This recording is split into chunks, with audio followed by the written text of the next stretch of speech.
Welcome, friends. This is the Art of Aliveness podcast, and I'm your host, Chrissy Marie. It's a space where we explore how to nurture life force energy through the path of creativity, curiosity, compassion, courage, and connection. Let's dance.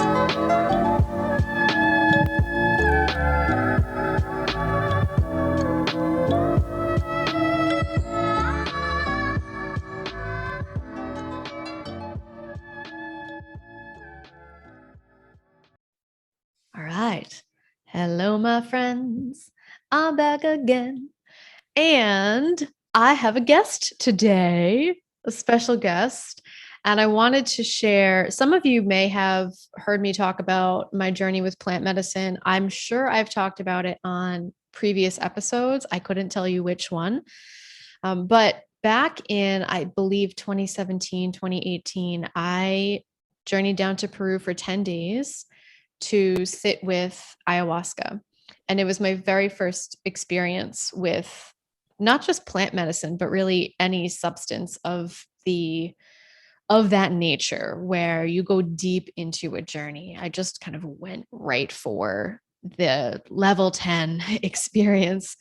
And it was such an intense but beautiful, intimate awakening process for myself.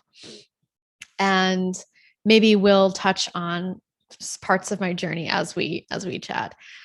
But because I went down to Peru, I somehow got connected to this guest on the socials because he's also in Peru and in the plant medicine field, so to speak.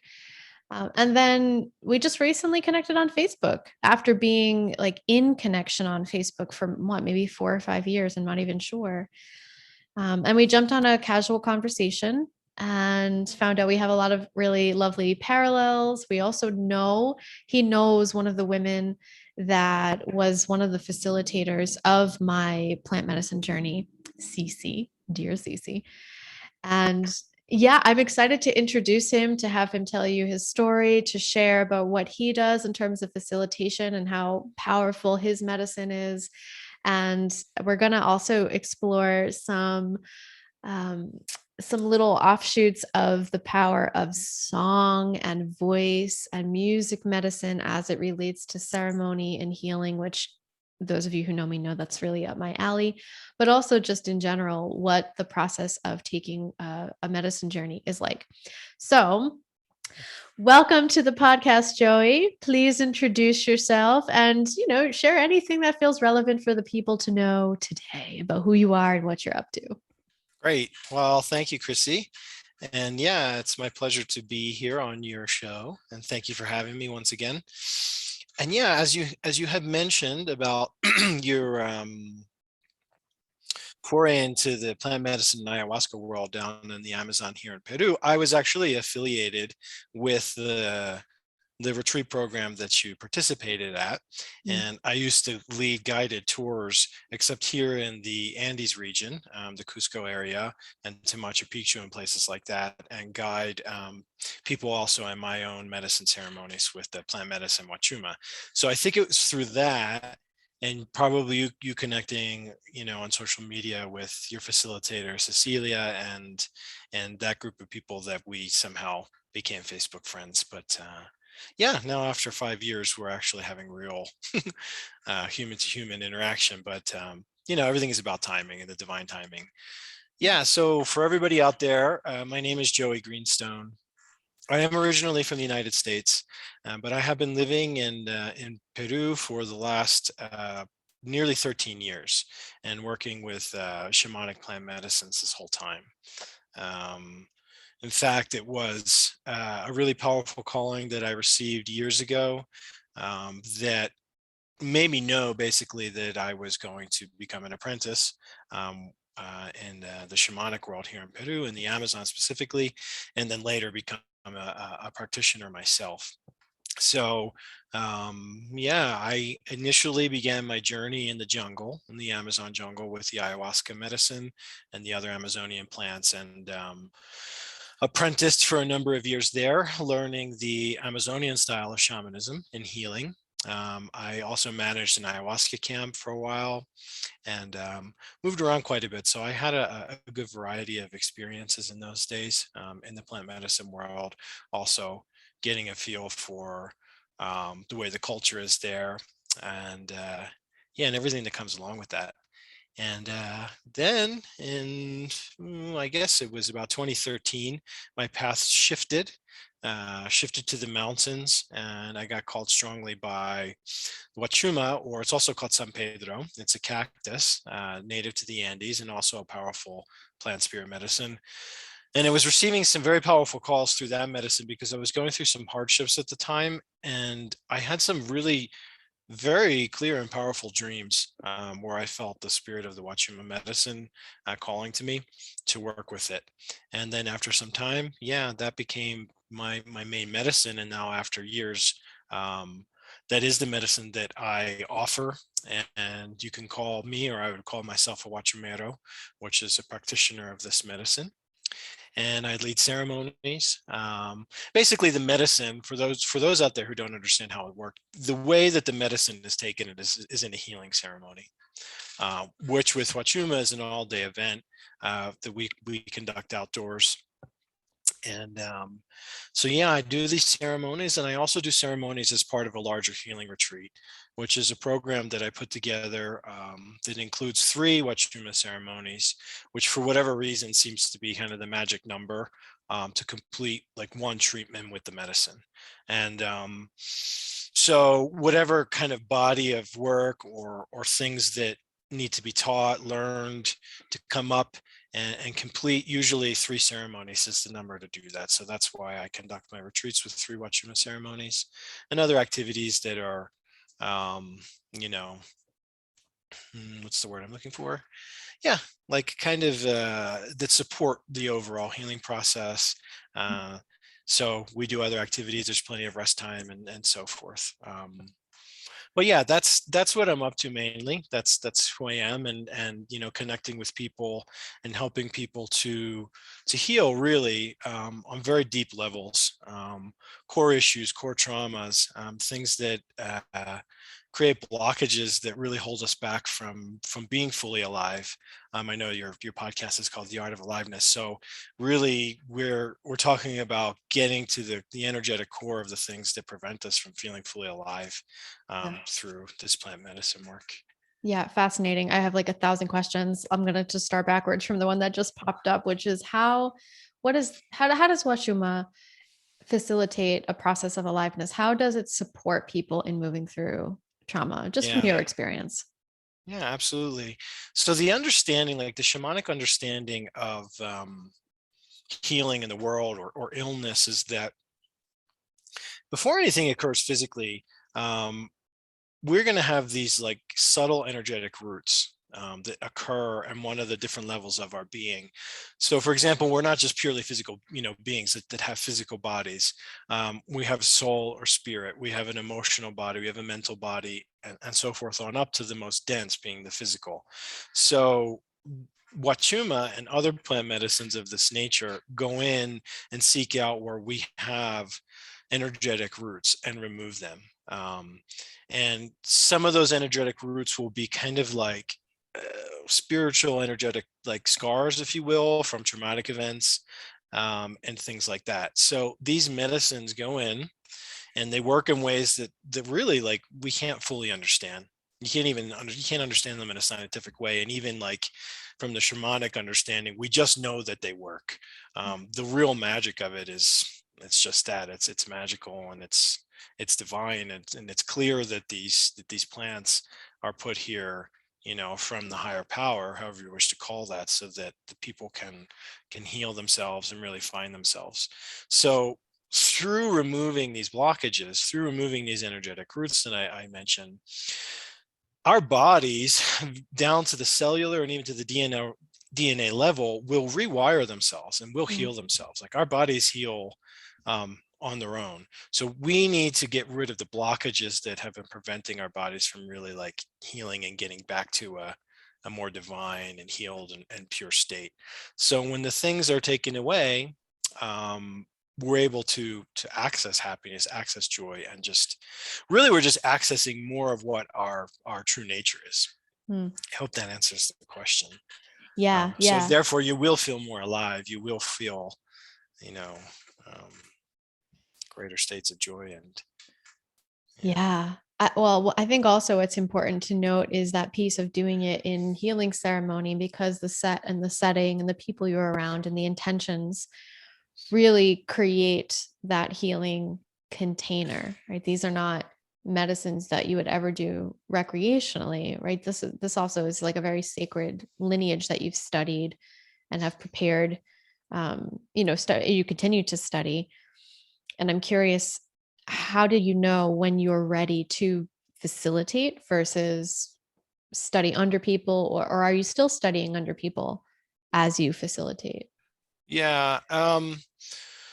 Well, basically, when it comes to being in the role like that I'm in now, after these 13 years or plus of working with plant medicines, first you have to go through a healing process and journey on your own.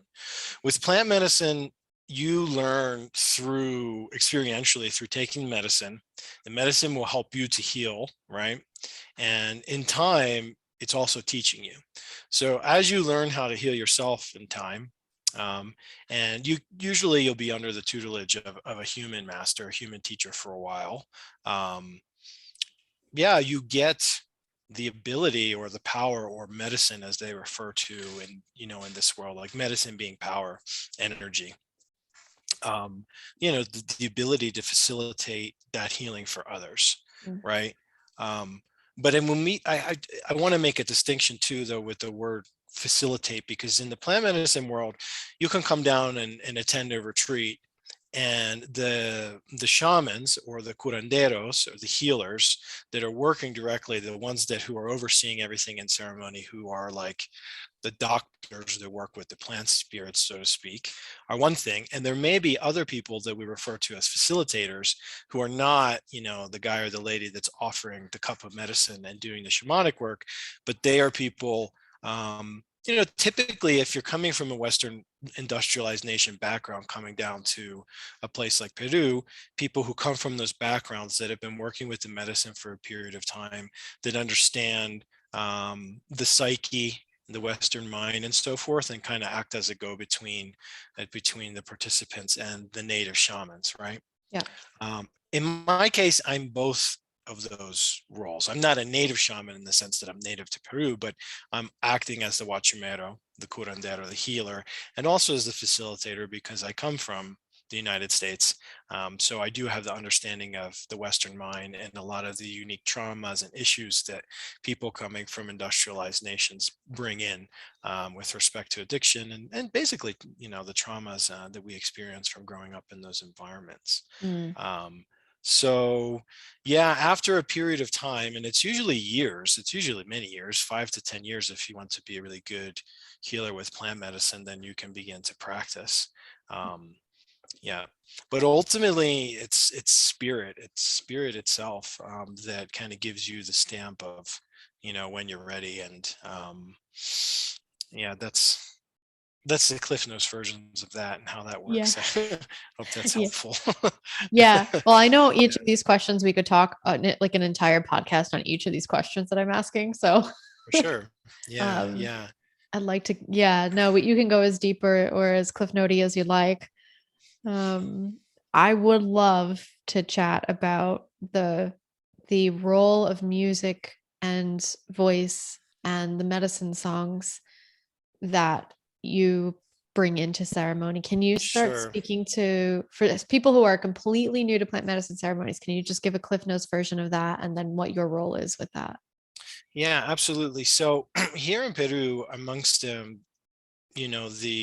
ritual that is taking in the sacred medicines, comes along with a component that is music, but specifically song that is sung with the voice. So in the jungle traditions, um, these songs are called Icaros. So I guess also in the mountains we would call them Icaros, because it's a Quechua word, which is an ancient Andean language, and that was sort of the lingua franca for the Incan Empire. So that language and culture touched all parts of what is now Peru. So these Icaros essentially are songs that are given to human practitioners from the spirit world, from the plant spirits themselves, or other helpful medicine spirits. And they serve functions within the healing ceremony. So that's why, you know, we talk about a ceremony. Yeah, it's like a ceremony. So it's almost seems like a joyous and festive occasion because music is being played. But these songs serve roles within the healing space. So they call in particular helpful spirits, or they will act to remove energies from the space that are not serving. They can control the flow of the ceremony. So in effect, they control the effect of the medicine and how it's affecting the participants, making it become more powerful, rise, or to go lower, activating the medicine within people's bodies so that certain blockages can be removed with greater ease, so they can facilitate that. And they also can just do a lot of really interesting and fascinating things that we can't really necessarily put our put our finger on, but they really do have an important role within the healing ceremony.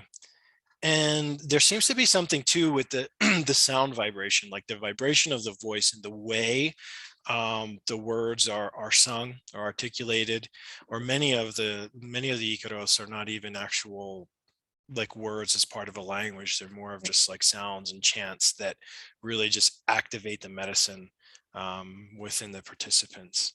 And they do it in a very powerful and yet beautiful way. We as human beings, fundamentally, music is part of our history. It's part of our it's part of our very existence, I would say, in our essence. Yes. So connecting with plants, spirits in this way, and going through a healing ritual, which can be very humbling in many cases for people, because we're allowing ourselves to be completely vulnerable and to access parts of our subconscious mind, to access where the memories of traumas live and all this stuff. But in having the music there, it's just a certain support that's really helpful, that we really connect with on a deep level, on like our soul level, I Yeah. believe. Yeah. Yeah. I found it to be quite grounding for me, like anchoring to there's just like you said, there's a familiarity, an ancient familiarity to melody, to resonance, to sound. And even when I was not sitting, even just in my day-to-day life, if when I sit with myself and I allow myself to kind of go into a bit of a trance, which plant medicine is so much more than trance, but just to kind of soften, when I soften the mind, right? When I just soften the monkey mind and I Yeah. start to sing, I will receive sound and melody. Sometimes it's very similar. I tend to sing the same thread of notes or the same vowel shapes will and sounds will create. But it is such I feel so alive. I feel so much bigger than my body when I play with sound in that way. And one time I was sitting with psilocybin and I had an incredible vocal awakening where as I was singing, I wonder too if this is ever your experience with some of these plant medicines. You can see visuals. You'll get visuals, you'll get pictures, right?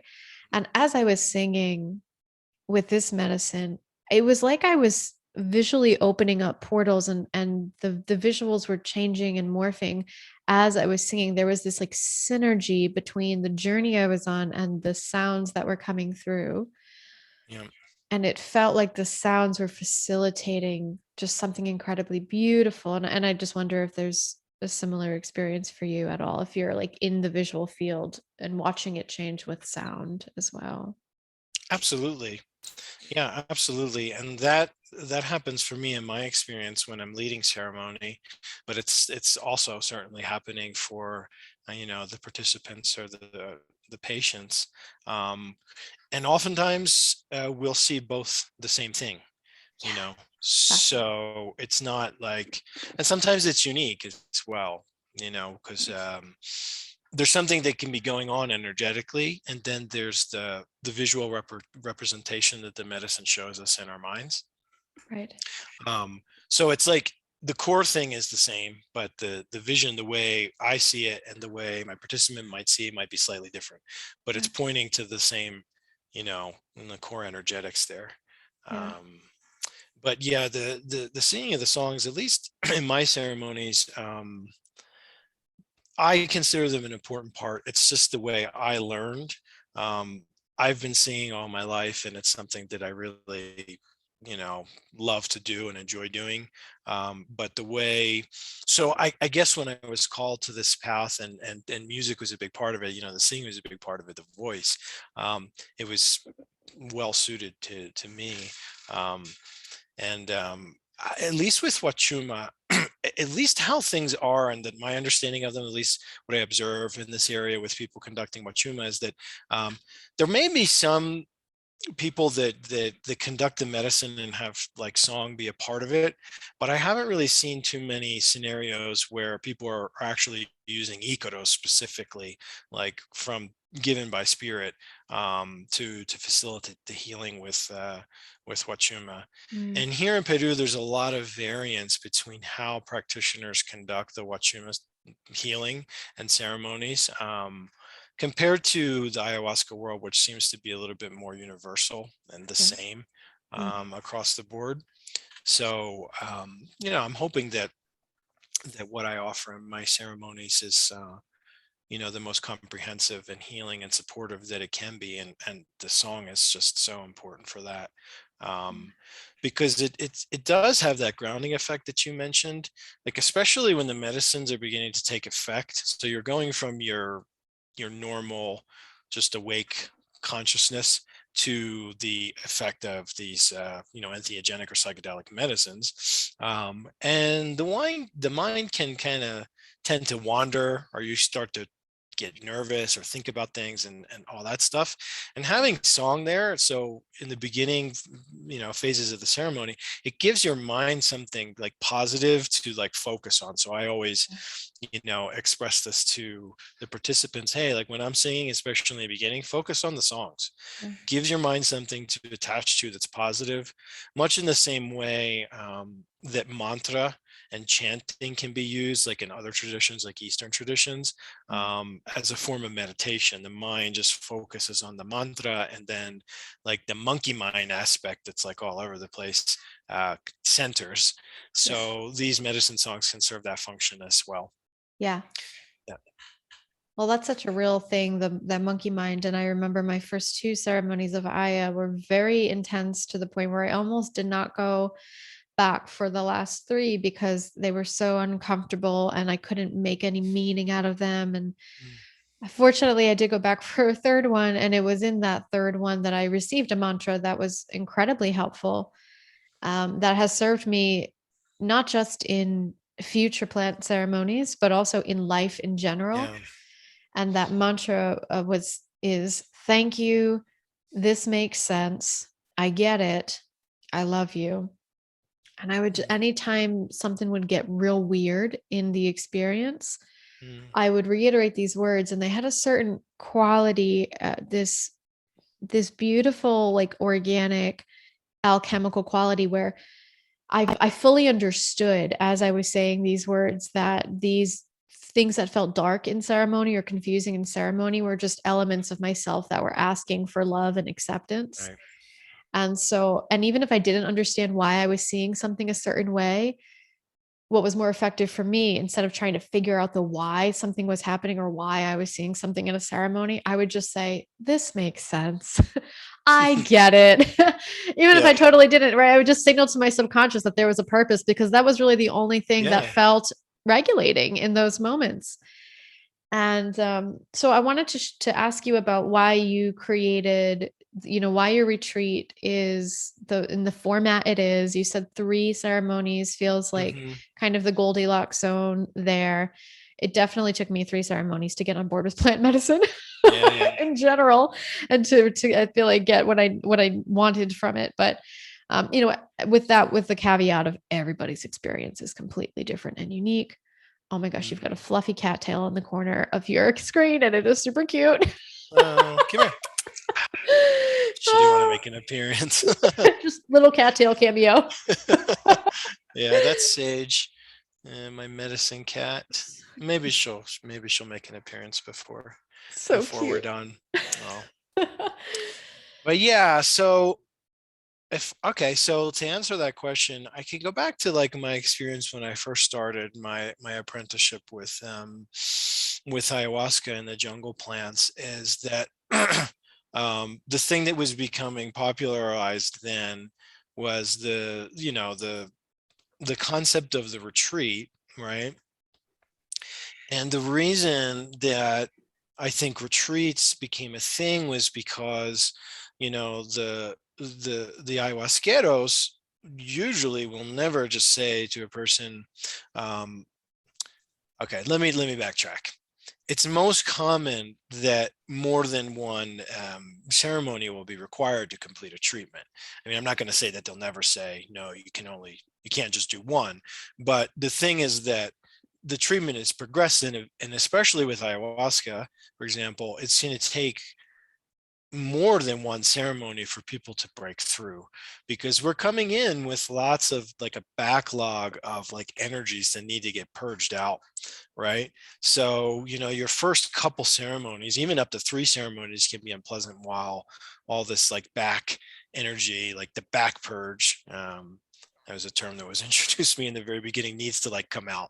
And Yeah. once like the majority of that's like out, people can have like these quote unquote breakthroughs where you Yeah. really can like enter fully into the spiritual realms and like have more beautiful and fun and enjoying experiences.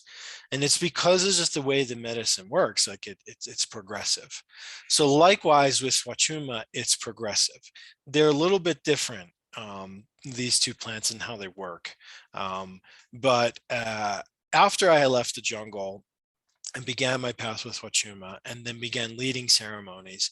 I was leading just single ceremonies, right, for people. And sometimes people would want to do 2 or 3. And over the course of some years, I was given the message directly from Wachuma, like 3 is the number here. Like this is the this is the magic number Mm. to complete a treatment for people. Not to say that you can't come back to it later after some time to process and integrate everything and to heal and come back to it. But for whatever reason, 3 seems to be the number. And so I wanted to create a program with Wachuma, a healing program with Wachuma that was just as powerful and just as healing and just as awe-inspiring and incredible and amazing as the retreats that people were having with ayahuasca, because it seemed to me like the Wachuma medicine was being like kind of underutilized. Like Mm. it has a higher level of like capabilities for healing and for helping people to transform their lives than I feel like people were kind of like capturing and giving to others.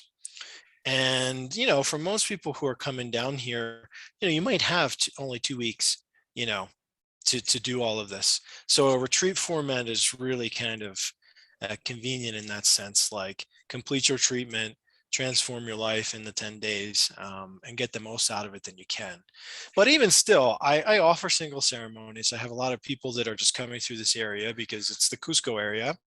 Machu Picchu is not far off, and people want to come and experience these really amazing, like power centers, these archaeological sites, sacred sites, however you Right. want to call them. But I also drum home like the retreat because it really maximizes the benefit that people are going to get.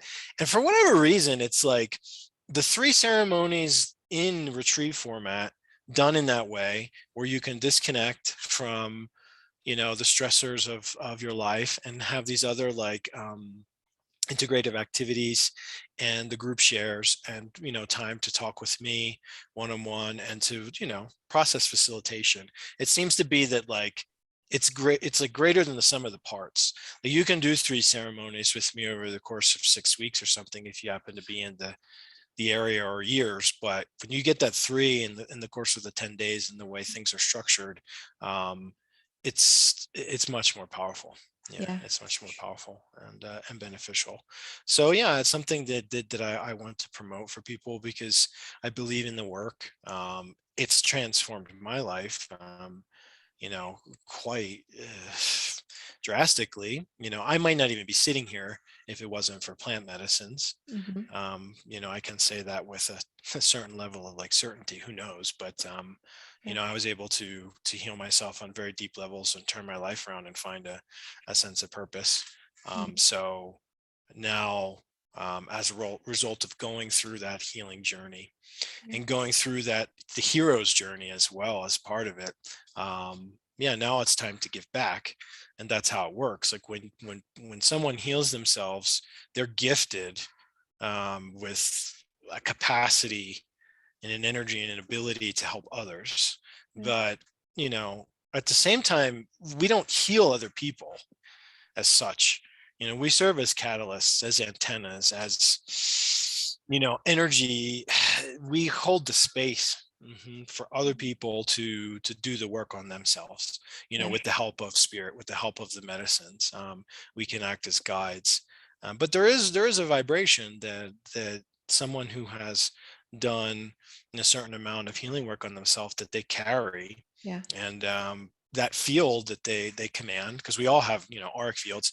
You know, when you are in their space, that's going to act as a catalyst Yeah. to for you know, you to heal the things, the blockages, and remove those roots and all that stuff, and go Yeah. through the transformation process yourself. So, Yeah. you know, it's important um, seek out healers that have done the work on themselves, because otherwise it's like that classic wounded healer archetype, you Yeah. know, where people want to help others, help others, help others, but they won't help themselves. And it's kind of not really how it works, you know. Right.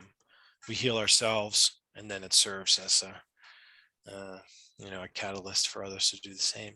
Right. Yeah. I'd love to talk about almost like the afterburn in a way, like the process of integrating these ceremonies. But first, I have a more of a personal question that just popped through curiously. Hmm. Is, being that you're human, as much as we do healing, we're still going to experience trigger, and we're still going to experience moments and seasons in our lives where we're going to feel density. We're going to need to take time and space to process that. And I'm Yeah. curious if that's ever coincided, like one of those seasons has ever coincided with a facilitation or guiding, and how do you hold yourself if that's the case, given that you are like the primary PowerPoint, you're kind of holding the field essentially of the Hmm. of the participants. If you're struggling, how do you navigate that process if it's ever occurred for you? Hmm. So you mean like in the retreat setting, if I happen to be in a Yeah. like a kind of process myself? Yeah. Yeah. Um, well, yeah. So here's how that works. Over time, somehow you're gifted and you just kind of figure out how to hold space for other people while still doing some healing work on yourself in the space. Mm. So inevitably, whenever I'm leading ceremony, some healing work is going to happen for myself. Yeah. Some days it's kind of like it's like no big deal, like nothing major. Yeah. But there's other, I am human, and there's has been other times when like I'm in a particular process, or you said like a season when that's coming up, and you just work through it. Yeah. Um, I don't know. There's just an ability that's gained over time and support of the plan. Also, I think some of those deeper issues that I might need to address with myself, just for myself, don't necessarily come up when I'm leading for others as well.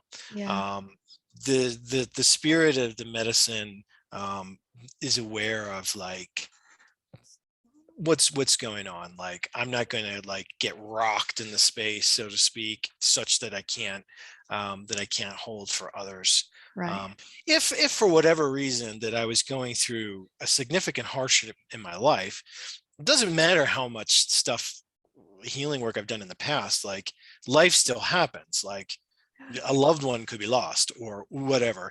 In those cases, then, as practitioners, you just have to be in integrity. And if you're not able to hold space for other people, then you just don't do it. Right. You know, Right. you have to, it's like the old adage, you can't pour from an empty cup. So, Yeah. fill your own cup first, and then you can serve others. Yeah. But other things, like, inevitably, even though I'm the guy leading the ceremony and holding the space, yeah, there's healing is happening for me too. And Yeah. I'm learning from every single ceremony that I'm in. New stuff will come up in every single one. So it's like a constant ongoing learning process too, that's happening. So Mm. that's really fascinating, and that's refreshing too, because it's not like a stagnant experience. Like, Mm. um, Mhm. okay, here we go, pour medicine, shake the rattle, Right. sing. It's the same thing. Okay, there you go, someone's Yeah. purging. No, it's like I'm learning really cool things, on the daily when I'm leading medicine. Mhm. So, but yeah, it's really important that we take care of ourselves as healers as well. And I have a team of friends that are also healers that I turn to when I need someone to talk to, when I need to go through my process. And the processes they're ongoing. It's life. Yes. Yeah. Um, so yeah, it's just like, it does require a certain level of humility, I believe, to be in the role, because you be in a role as a leader, um, and the rock and ceremony for other people, but we're human, so we need to, like, be able to ask for help from others too when we need it. Um, Mhm. and sometimes I just need to go off and take medicine by myself and sit with it and work with it that way. But oftentimes, the assistant that I need is, like, talking things out, um, seeing things from people's perspectives who are not, like, plant medicine shamans and things like that. So it's like more Right. integrative, like more holistic, like bringing the whole, I don't know, um, yeah, the whole, like, gamut of possibilities for healing into it. For sure. Oh my gosh. Well, that was a fantastic answer, and I think super Okay. important to hear from people. And I like to always ask that question, and I always like to speak to from a place of being human, because I believe there can be harm done when we put people on a pedestal just because of the role that they're playing in a certain area of our lives, and Right. remembering that shamans are humans too, no matter, Mhm. what lineage they come from, how old they are, what they're up to in the world. Like, kind of Right. also giving people permission to not always be fully on, and to not always be exactly what you expect them to be is important. Um, Yeah. yeah, that wasn't super eloquent, but I think what you said is wonderful, and Okay. I Thank you. fully align with all of that. All right. Um, Great. Yeah. and you said you've got your team, and it's more like full spectrum, holistic, to in order to integrate. And so, can we talk about the integration process? Because that's something I wish I knew more about. When I did my plant Sure. medicine, I jumped right back into work. Like, I didn't even stay in Peru an extra day. Like, Yeah. pretty sure I, like, did my trip back. Like a day and a half later, I was back working in, like, really intense scenarios. So, Yeah. talk Okay. to us about Yep. that. Yep. Yep. Um, all right. So, like, this word now, integration, like, what is it, right? Right. It comes up now, and people talk about, you got to do the integration work. Well, what the hell is it, right? Like, I can explain it in some simple terms. Obviously, it's a deep subject, but Yeah. for me, what I believe integration is taking the lessons that you receive in the spirit space, like the plant spirit medicine space, taking them and bringing it from this other, like, finer vibration, and grounding it into your daily human, like, living experience. So taking the things that, you know in many cases we can't even put words on, or seem of another realm, like another vibration, like they come from heaven, or they come from the spirit world, or wherever they come from, and making them useful in your daily 3D human physical life. That's Mhm. what I believe integration is. And also, a big part of that is also, helping people to work through and overcome the initial confusion that inevitably will pop up in the mind when you go from living that, regular 3D human life. And there's nothing wrong with it. I don't mean it in a negative sense, Right. where we are, you know, loaded with all kinds of heavy energies that are making us sick and all the traumas that we carry from being human. Um, and, you know, overcoming, like I mentioned, overcoming the confusion that inevitably you're going to experience when you go from that world and now, you know, have your third eye blown open and be exposed to this other world. That's all part of the world. It's all like part of existence, creation, right? It's just a different frequency that most people are not used to being tapped into.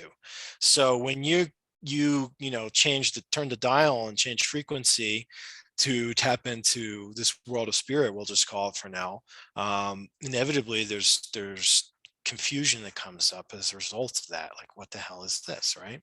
So big part of the integration work is helping people to overcome the confusion that they experience in the beginning, and to make the teachings that come from the spirit world useful in your daily life.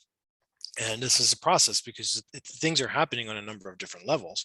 Like I mentioned that, the medicines go in kind of like heat seeking missiles and find out these roots that need to come out. And then the body on subconscious levels starts rewiring itself, and cells heal, and the meridians, like the acupuncture channels in your body, are going to be more unobstructed, and the chakras are clearer, and so forth, and all of this stuff, right? And that's happening without us having to like consciously think about it. Like, we don't have to tell our cells to heal or our heart to beat. There's an innate, I mean, we can't argue it, there is an innate intelligence, and I call it divine, within our bodies that can heal themselves. So, takes time takes time for the body to heal, takes time for us to heal on all those subtle energetic levels that I mentioned earlier. So that's also part of the integration process too. That's why we don't do 10 ceremonies in 10 days, because more is not always better. Like, we got the magic number, but really that's why there's rest days incorporated into the programs too, because it's like, imagine you just had spiritual surgery and now you need to heal. And if you have physical surgery, you're going to feel like crap probably for a few days, and the wounds, if you have any scars, they're going to need to heal. But then afterwards you feel way better. So like, in a certain sense, that's how this medicine process is. You're having spiritual surgery, the days off are really important, and the integration work with someone who has been operating in these realms for a while can help guide you through that confusion, and help you to take the gifts that you're given from spirit and use them in your life. So many people say, and I always say it, like, it's really hard work in the retreat sometimes, because we have to face stuff we might not want to, or the things we've been repressing or whatever. But the real work is like when you go back to the real world, the regular world, quote unquote, in your lives. And that's where the integration work beyond your medicine retreat is important, because now you have to start making behavior modifications. Triggers are going to happen in your daily life, in your job, with your family, with your partners, with all that stuff. So like, ongoing integration work is really important, and something that, again, is probably really grossly underutilized in this shamanic plant medicine world, and not really promoted. So there are people out there. It's something that I offer for my clients, and even some people who have never taken plant medicine with me, if they feel like an affinity or a resonance with what I share. I do integration work, just as I explained, to help with those main things, the confusion, and then making useful the gifts that are given.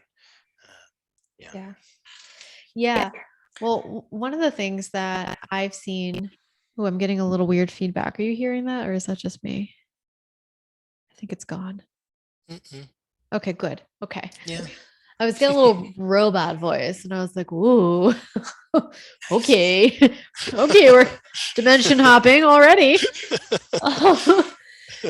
But in that vein of like coming back to form, to just your, the day-to-day, meanderings, the daily stuff. I've heard people say, I just want to go back. And even I had this experience while I was in the medicine of like bargaining with the medicine, where I was like, can I just hold this consciousness forever. And I was like, I'll do anything, to be able to like Yeah. stay plugged in this way. What would it take? And so I've seen people come back and then have this sense of like not wanting to be here. And, you know, I'll just share that in my personal experience, I have come to a place where I really love being here. I really love the human earthy experience. Even in like, I had a plant medicine experience a few weeks ago. And when I came back, I was like, thank goodness. Like, I love being in my body. I really do. And I think part of that is a process of, learning how to integrate wonder and delight and a lot of the things you feel in plant medicine or can feel in plant medicine ceremonies into your day to day. So things like wonder, delight, and play. Can you speak to like the importance of that when it comes to integration and how you might support people in that as well? Because I feel like you have a very playful energy. I just like just in the way you laugh and smile. I'm like, oh, he's got a Yeah. little play critter in there. So talk to me more about that. Yeah, I probably come off as more serious than I actually am. Yeah. No, I am a playful guy. I like to joke and I like to have fun, and I'm witty, and um well, that's the way I am. I think it's important for everybody because um what is the point of doing challenging and sometimes painful healing work, if afterwards you can't have fun? Mm. I don't see there being any point to that. Like the point to go through this stuff, and go through these challenges in our lives is so that we can be like happy and joyful and playful and silly. And of course, some people are sillier than others, but um, yeah, bringing in lightheartedness is something not to be overlooked. There's a time when, hey, like, okay, we need to be serious right now, but you know, those times aren't that many where it's only seriousness. There's some levity can be brought into the situations at all time. And in ceremony, inevitably, people are going to like crack up at one point or another, usually towards the end, after kind of like the bulk Yeah. energy comes out for the day. Yeah, it's the giddiness and the giggles comes up. Yep. And I encourage that. I don't think there's nothing wrong with that. And in integration, um yeah, I don't know, it's like it's part of like, I don't know, existence, like sense of humor, like humor and levity is like part of our experience here. They're divine aspects of creation, and they help us, because they make us feel lighter, in a physical sense. When we laugh, obviously there's like neurochemicals that are getting released that make us feel good, that promote the healing process. So yeah, having fun is going to speed up the healing process and promote, I think, a more complete healing with it. um, so yeah, I mean, in as far as like integration work goes, I think anybody that gets to know me, and obviously when you build up a certain rapport, with someone else, then I feel like a certain freedom then comes to be more of your silly self kind of thing. Yeah. So that comes through, and that's just kind of how I am as well. And Yeah. yeah, no, I think I think fun and play and joking around is good. Yes. Yes. Yeah. Well, that's my thing. So I always love Yeah. to weave it in. And I think if that can be part of the integration process, or at least part of the focus of the integration process, I believe it's definitely like an integral part is learning Hmm. how to invoke the energy of play as you're making sense of going from having a body to feeling formless and experiencing other realms and other messages and different forms of communication. And then Mm. it is quite kinky, I think, the nature of it all to like be in this form and in this lens for most of the time, and then recognizing and seeing things from this really blown out vast perspective, and then coming Hmm. back and be Hmm. like, oh my gosh, the contrast is wild. Yeah. Who Yeah. designed this? It's yeah. Yeah, it's like hilarious too. And it's just like when you get those moments that you get hit with the cosmic joke too, it's just like you can't help but laugh at just like the ridiculousness of it all. Yeah. Like this life and I think one of the things, at least in my life, that's been drummed over and over and over is like, don't take yourself so seriously, don't take life so seriously. Like, Right. um if we carry a lot of heaviness, and we don't have to go through life with that, I Yeah. don't know. That Yeah. Yeah. don't That take it so freaking serious. Like this is, like we're meant to have fun and play here. Like seriously, do the healing work so that you can have more, more freaking fun. Like that's, you know, yeah. the point of the exercise. I think one of the major points of the exercise. So probably also why, that resonance that you and I have together, like whatever I was observing in your posts on social media about your approach to integration work and counseling people and coaching is the fun. So I think it's no, surprise that we would be having this conversation here now, because there's a resonance with that. There's a lot of people out there doing coaching work and things, and you know what brings people together is more of like um, certain similarities. I don't know. For sure. I mean, I guess the point being is that I saw something in that, something in your work resonated with me, and that's why we connected after all these years. And so yeah, it's like super important to have play, and would want that for people. I would want that style in their integration work. Have fun, like heal yourself so you can have fun.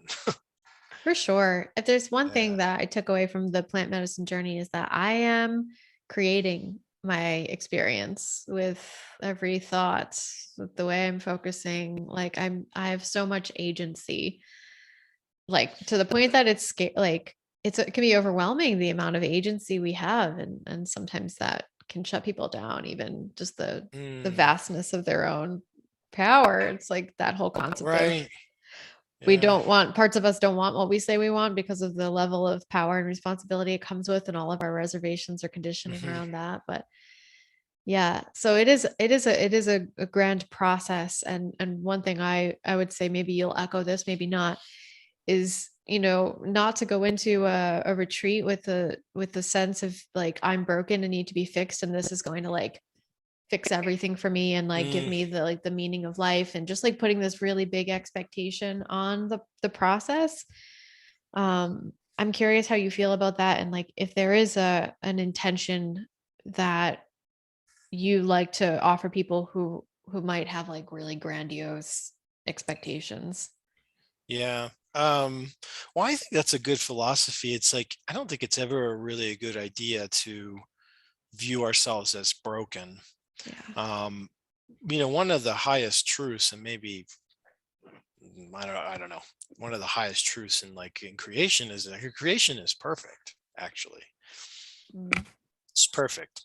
Every aspect of it is perfect because the source, God, higher power, whatever, that's its nature. It can only manifest into perfect things. So even aspects of us in this 3D, in this third density or third dimension that we find ourselves in, illness and all that stuff, it's not imperfect. It might just be in a way inharmonious to what we want to be. So viewing ourselves as broken is, I would say, is like it's in opposition to that truth right from the get-go. So just kind of recognizing like, okay, I have things to heal, but I'm not a broken person. It's just it's part of this earth walk that I'm having, in this lifetime. And I think with that shift in perspective, it takes away an immense amount of pressure, and it gives a clearer perspective as to what's really going on. So then you can enter the the healing process and the healing journey without this massive pressure that like, you know, I'm damaged goods. I Yeah. can't, obviously we want to feel better, and we have the right to do that. So that's why we, eventually get to a point where it's like, all right, I can't take it anymore. I'm going to sign up for this retreat. Let's do some work. But yeah, if you can view it not as being like a broken person. It's, as you said, the pressure will be taken off. And if someone is coming in with like these visions of grandeur, I don't know, some pretty amazing things can happen in these with this medicine work. But having high expectations that we're holding on to really rigidly is not going to help, Yeah. because more often than not, um, spirit, the sentientness of these plant medicines, the plant spirits, are going to um, work on the things that need to be worked on at this time, and they might not always be the things that we have in our mind, um, that needs to get Right. done. So like I always talk about this like an intention setting, and I've said it a million times now. Like people are like, oh, should I have an intention going in? I'm like, you can, but I'll just say this: don't hold on to it so tightly that if you don't get the fulfillment of that intention after the ceremony or the retreat, that you think nothing happened. Right. That's like missing the point. Like oftentimes there's like 9 things that spirit has to remove and work out and rewire before that 10th thing that we asked for is accomplished. Mm. So it's not to say that you won't get it eventually. It just might not happen immediately. So if we Yeah. can kind of let go of that like egoic attachment with our minds to these outcomes, then you're in this place of possibility. Like you're open to all the blessings that can and will come through. Mhm. Have your attentions. It's kind of like set the intention and then just kind of let go of it. Like, okay, hey, this is just what I would like to see happen. Help me. But trust that what you really need is going to come through. Like plant Right. medicine, it's all about getting what you need, not always what you want. Yeah. Usually then in time you realize that what you need is what you wanted. Yeah. But it might just take a little time for those roads to kind of like converge Yeah. in a sense. Yeah. I've started setting the intention of like my intention is to work cooperatively with the medicine. That's it. Just like, Yeah, may I be a cooperative co-creator of this there you go. process, Exactly. whatever it's gonna Yeah, be. exactly. Because the resistance is often really high in the beginning for a lot of people. And Oh we yeah. can't even understand like exactly what that means to be resistant, like mentally or energetically when you take the medicine and it's happening. But over time that comes down. So the more that we can do consciously to just be open and trusting to the process, like trusting in the higher power, or however you call the higher power, and bringing you to the medicine that you need at that time. It's kind of like getting out of our own way. Like, all right, I'm here. I'm going to do my best to get out of my own way. And in the beginning, especially if it's your first foray into these realms, yeah, there might be some resistance to come up, and that's normal because you're going to be Totally. nervous. You're going to be afraid. It's like totally new Right. world that you're entering into. But over time, the resistance comes down, and we can go deeper into the space. So, yeah. Good stuff. Good stuff. I could talk to you for another 3 hours, but Yeah, for sure. maybe I'll bring you back on. For Okay. now, for now, can you just speak to any contraindications there might be? And then where can people contact you if they are feeling called to go on a journey or just ask you more questions? Yeah. I think by and large, the medicine that I work with is suitable for many people. Obviously, before I can give the green light for anybody in participating, I have a pretty comprehensive medical questionnaire. So yeah, there's some conditions, there's some certain mental illnesses that might be contraindicated, and certain medications that may also be contraindicated. But for the most part, with the medications, I think people can, except in extreme cases, can come off of the medications to then participate with the Wachuma medicine and do so safely. There's not nearly as many contraindications with like pharmaceutical meds for Wachuma as there are with Okay. ayahuasca. So that's Gotcha. a good news. So like that might be an appealing thing for people who are like, well, I couldn't do Aya, but I can actually work with Wachuma and still have Great. um, the same level of healing here.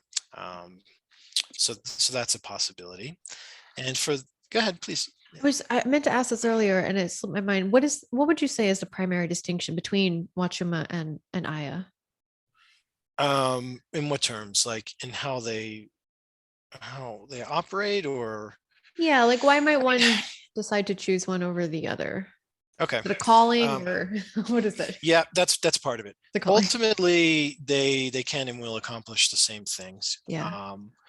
But they have different personalities, if you will. When Mm. you interact with these medicines, like you'll have an interaction with the spirits, their personalities are different.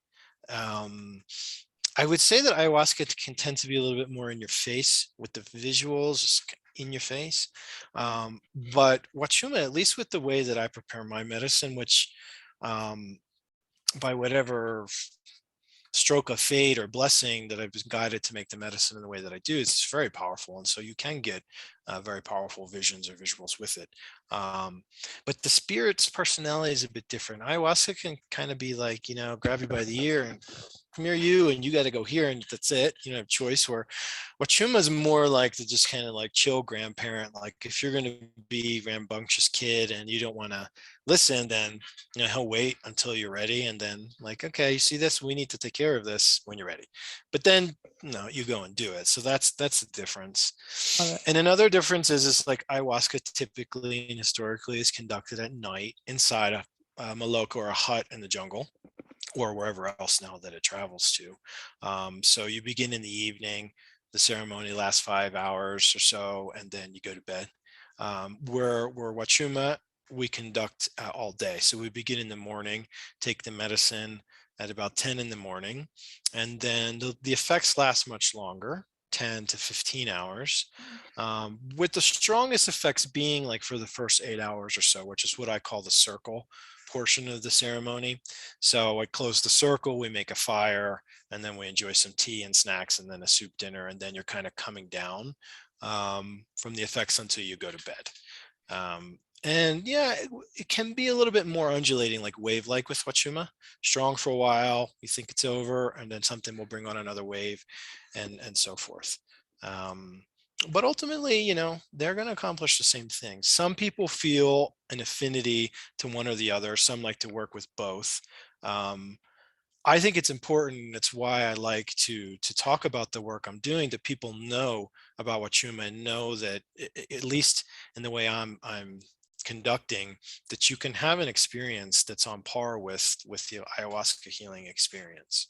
Yeah. This is not really talked about much, but that's something that I want to make people aware of. So if somebody feels off put for whatever reason that ayahuasca is not a good fit for them, then knowing that they can get the same level of healing and transformation with Wachuma coming through these retreats and ceremonies that I offer.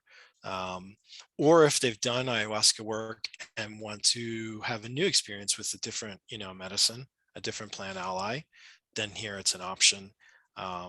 So you know, people have to kind of feel it out. You can do your homework and you can do that mentally and like see what's what. But ultimately, as you mentioned with the calling, it's something you just kind of feel in your heart, your gut, and you just have to go with it. Here, where I'm located in the beautiful Andes Mountains, it's different climate than the jungle. We're surrounded by these huge apus or mountain spirits. The mountains really powerful energy that's really supportive in the healing process. The climate's also exceptionally suited to doing healing work with Wachuma. About 20 degrees Celsius days, 70 degrees Celsius days. And then it gets cold at night when the sun goes down, but we make a fire, you kind of bundle up. It's quite comfortable for doing the healing journey. And that's a big part of it. Like the ceremony space that I've been blessed with, it's been created. We have these really amazing 360-degree views, but yet you feel contained. And the support of nature and the nature spirits really comes through a lot with Wachuma healing. And people love to connect with the nature spirits and kind of commune and communicate with them. And that's part of the journey. It supports the healing, and it's really kind of an amazing and magical experience as well. Well, yeah, I'm definitely feeling called. So if you are feeling called, where can they find you? Yeah, so I have a website. It's wachumAwaken.com. I guess, Chrissy, you can put it in the show notes or whatever. Mhm. And you can also find me on Facebook, Joey Greenstone. I share content there as well. And on Instagram, wachumAwaken. Beautiful. And also on Yes. YouTube as well, wachumAwaken. So Nice. yeah, that is the name of the medicine service. Gorgeous. Yeah, I'll link all Yeah. his places to find him in the show notes. So if you want to connect with him, which I recommend, definitely click on over. So for Yeah. Great. now, Thank you. yeah, thank you so much for coming on. This has been riveting. Yeah. My I've pleasure. really enjoyed it, and I appreciate your time and your wisdom. And My pleasure. if those of you who are listening, want to learn more, please contact him. If you have questions, you want to hear more from him, you can always jump into the free Facebook page that I have, The Art of Aliveness, and ask your questions or give your feedback there. You can also email me at theartofaliveness@gmail.com. And then you guys know where to find me, theartofaliveness.com. So thank you again, Joey. I Yeah. You're trust. welcome. Thank you. You're welcome. Thank you. I trust if you are here and got to the end, you've received exactly what you need. And until next time, friends, play on.